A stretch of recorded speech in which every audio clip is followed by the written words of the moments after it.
Hello friends, welcome to my channel study tips. आज मैं आपके लिए लेकर आई हूँ 11th क्लास के 3rd चैप्टर समानता को। तो आज हम बात करेंगे समानता के बारे में। तो चलिए स्टार्ट करते हैं। समानता, तो सबसे पहले हम समानता की परिभाषा के बारे में बात करते हैं कि समानता की परिभाषा क्या रही है। तो समानता जो है वो एक बहुआयामी धारणा है, उसको परिभाषित करना कठिन है क्योंकि वो बहुत बहुआयामी धारणा है। तो चलिए बताते हैं। समानता से अभिप्राय एक ऐसी परिस्थिति से है जिसके कारण सभी व्यक्तियों को अपने विकास के लिए समान अवसर प्राप्त हो सके और जिनसे व्यक्ति के व्यक्तित्व के विकास में कोई बाधा न पैदा हो और सामाजिक व आर्थिक विषमताओं को दूर किया जा सके। तो ये हो गई हमारी समानता की परिभाषा कि सभी व्यक्तियों को समान अवसर प्राप्त हो, आर्थिक और सामाजिक विषमताएं दूर की जा सकी। ठीक है, अपने व्यक्तित्व को, वो अपनी पर्सनैलिटी को और ज़्यादा निखार सके, इसके लिए उसे समानता या समान अवसर मिलने चाहिए, सभी को समान मानना चाहिए। अब हम बात करते हैं कि समानता का हमारा आत्मबोध क्या कहता है। तो समानता का जो हमारा आत्मबोध है वो कहता है कि जो साझी मानवता की वजह से ही तमाम मनुष्य बराबर समान और प्रवाह के हकदार हैं। ठीक है, कि जो कोई भी व्यक्ति है वो किसी भी जाति, धर्म, लिंग, नस्ल का हो, पर उसके साथ भेदभाव नहीं होना चाहिए। सभी व्यक्तियों को समानता के नज़र से ही देखना चाहिए, सभी मनुष्यों को समान मानना चाहिए और सभी व्यक्तियों को एक समान अवसर या फिर जो भी प्रोवाइड किया जा रहा है एक मनुष्य को, दूसरे मनुष्य के लिए भी सेम होना चाहिए। ठीक है, जैसे कि अब हम कुछ एग्जांपल्स ले सकते हैं कि एग्जाम्पल में हम प्रधानमंत्री या सेना के जनरल को ले सकते हैं कि प्रधानमंत्री और सेना के जनरल खास सरकारी दर्जा या सम्मान देना हमें तब तक तो समानता की धारणा के विपरीत नहीं लगता जब तक कि उसका दुरुपयोग ना हो, पर जैसे ही उसका दुरुपयोग होने लगता है तो हमें क्या लगता है, वो असमान लगने लगता है। तो जो समानता के आदर्श से संबंध होने का अर्थ यह नहीं है कि तमाम प्रकार के अंतरों का समापन हो जाए। अंतर तो रहेंगे ही लोगों में, क्योंकि किसी में ज़्यादा प्रतिभा है, किसी में कम प्रतिभा है, तो अंतर तो ख़त्म नहीं हो सकते ना। इसका आशय सिर्फ यह है कि हम जो व्यवहार किया जाता है, जो भी अवसर मिलते हैं, वे जन्म या सामाजिक परिस्थितियों से निर्धारित नहीं होने चाहिए बस। क्योंकि जन्म और सामाजिक परिस्थितियों से आधारित होंगे तो वो समानता ही कैसी रही, वो तो असमानता हो गई ना। तो चलिए अब हम बात करते हैं अवसरों की समानता के बारे में। तो अवसरों की समानता की जो हम एक तरीके से परिभाषित कर सकते हैं वो ऐसे हैं कि व्यक्ति अपनी प्रतिभा, लक्ष्यों और इच्छाओं को पूरा करने के लिए समान अधिकार और अवसरों के हकदार हैं। ठीक है, कि व्यक्ति के जो भी उनके गोल्स हैं, लक्ष्य हैं, उनकी इच्छाएं हैं, उनको पूरा करने के लिए समान अधिकार और अवसर के हकदार हैं सभी व्यक्ति जो हैं वो अपनी इच्छाओं को पूरा कर सकते हैं, पर एक अच्छे वे में, किसी खराब वे में नहीं, अपने गोल्स को पूरा कर सकते हैं। ठीक है, ये अवसरों की समानता। और बस किसी में जो है प्रतिभा ज़्यादा होती है और किसी में कम होती है, तो इससे क्या है, जिसमें ज़्यादा है उसको पहले चुन लिया जाता है और जिसमें कम है उसको थोड़ी और मेहनत करनी होती है तब वो आता है। पर जो अवसर है वो एक समान ही मिलते हैं सभी लोगों को। तो चलिए अब हम बात करते हैं प्राकृतिक और सामाजिक असमानताओं के बारे में। तो जो प्राकृतिक और सामाजिक असमानताएं होती हैं, इन दोनों में जो है फ़र्क किया जाता है। ठीक है, तो जो हमारी प्राकृतिक असमानताएं हैं, तो पहले मैं इसके बारे में बताऊंगी कि जो हमारी प्राकृतिक असमानताएं वो व्यक्तियों में उनकी विभिन्न क्षमताओं, प्रतिभा तथा उनके अलग अलग चयन यानी कि चॉइस की वजह से उत्पन्न होता है। ये हमारी प्राकृतिक असमानता है। सभी में जो है अलग प्रकार की क्षमताएं और अलग प्रकार की विभिन्नता या उनकी चॉइस जो है अलग हो सकती है, तो वो प्राकृतिक असमानता है और शायद उसे चेंज करना भी मुश्किल हो सकता है।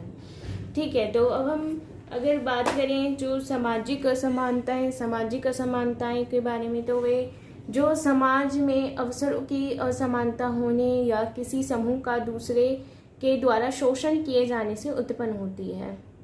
यानी कि मान लीजिए कि दो व्यक्ति हैं, दो व्यक्तियों में समाज में जो है असमानता की जाती है अवसरों में, ठीक है, और या फिर किसी समूह का दूसरे समूह द्वारा शोषण किया जाता है, तो सामाजिक असमानताओं में मान लिया जाता है। जो हमारी प्राकृतिक असमानताएं हैं, तो उसमें हम जैसे कि एग्जाम्पल हम ले सकते हैं कि जैसे व्यक्तियों की जो जन्मजात विशिष्टताएं और योग्यताओं का परिणाम जो है हम उसे मान सकते हैं प्राकृतिक असमानताओं को।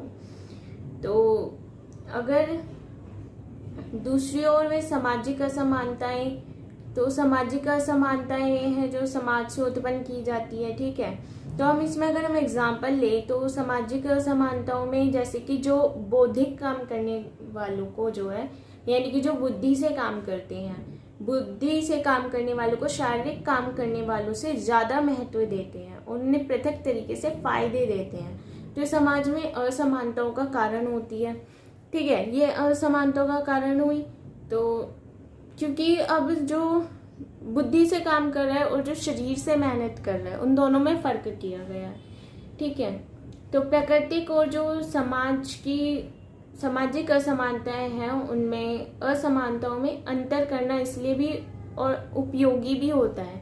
अब हम उपयोगी की बात करें तो उपयोगी कैसे होता है कि इससे जो है हमें स्वीकार की जा सकने लायक और जो अन्यायपूर्ण असमानताओं को अलग अलग करने में सहायता मिलती है, कि जो हाँ ठीक है कुछ है स्वीकार की जा सकती है, पर कुछ है जो नहीं की जा सकती है, ठीक है। तो हम इसमें एक एग्जाम्पल भी ले सकते हैं कि जैसे कि औरतों को शुरू से ही अबला कहा जाता है। तो अबला, अब औरतें अबला तो नहीं रही, ठीक है, पहले भी नहीं थी अबला, तो अब भी नहीं है, पर अब जो है औरतें बाहर निकलती हैं, अब सारे काम वो ऐसे करती हैं जो आदमी भी कर सकते हैं, और उन्हें भीरू और पुरुषों से कम बुद्धि का माना जाता है, ठीक है।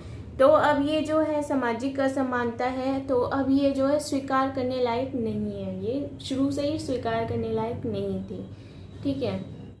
तो चलिए अब हम बात करते हैं समानता महत्वपूर्ण क्यों है। तो समानता है सभी हम व्यक्तियों के लिए महत्वपूर्ण है। तो समानता जो है वो एक शक्तिशाली नैतिक और राजनीतिक आदर्श के रूप में कई शताब्दियों से मानव समाज को प्रेरित और निर्देशित करता रहा है, ठीक है। अब समानता की बात सभी संस्थाओं और धर्मों में समाविष्ट है।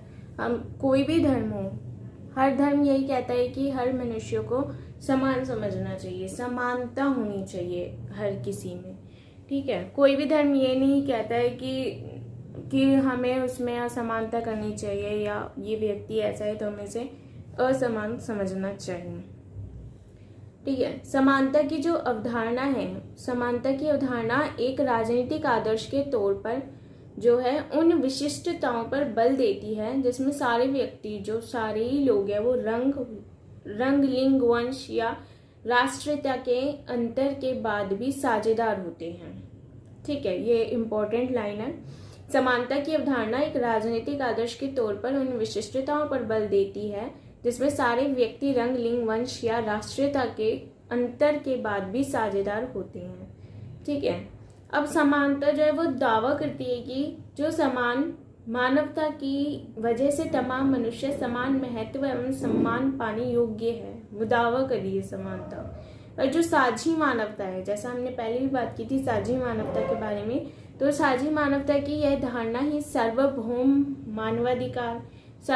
मानवाधिकार का मतलब होता है कि जो भी 18 ईयर्स के ऊपर हैं, 18 ईयर्स के जो भी हैं, तो वो वोट देने का उनको सार्वभौम मानवाधिकार होता है। तो ये हो गया सार्वभौम मानवाधिकार, ठीक है। या मानवता के प्रति अपराध जैसी धारणाओं के पीछे रहती है, क्या रहती है? साझी मानवता, ठीक है। अब समानता की मांग जो है, अब समानता की मांग तो काफी पहले से रही है, अभी से थोड़ी रही है।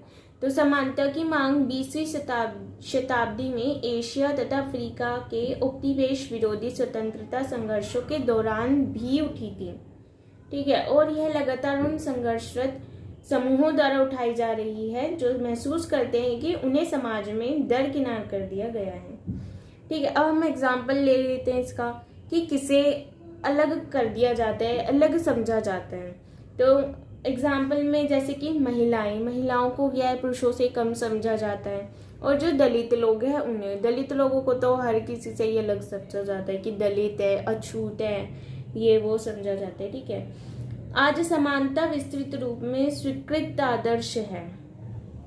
ठीक है, समानता जो है वो बहुत ही विस्तृत रूप में स्वीकृत आदर्श है, जिसे बहुत से देशों के संविधान और कानूनों में शामिल किया गया है। तो हमारे भारत में भी किया गया, हमारे भारत के संविधान में भी समानता को जो है लागू किया गया है।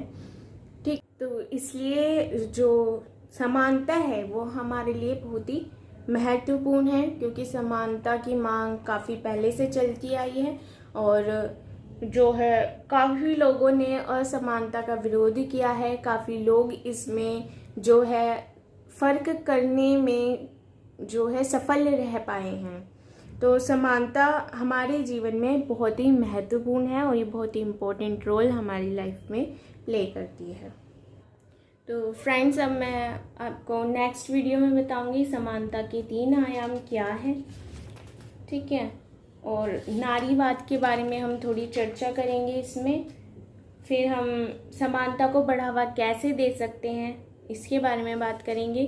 समाजवाद क्या है इसके बारे में भी थोड़ी हम बात कर सकते हैं। इसमें सकारात्मक कार्यवाही क्या है और कैसे ये हमारे जीवन में प्ले करती है। ठीक है, तो हम इसके बारे में नेक्स्ट वीडियो में बात करेंगे। Thank you so much for watching my video. Please like and subscribe my channel.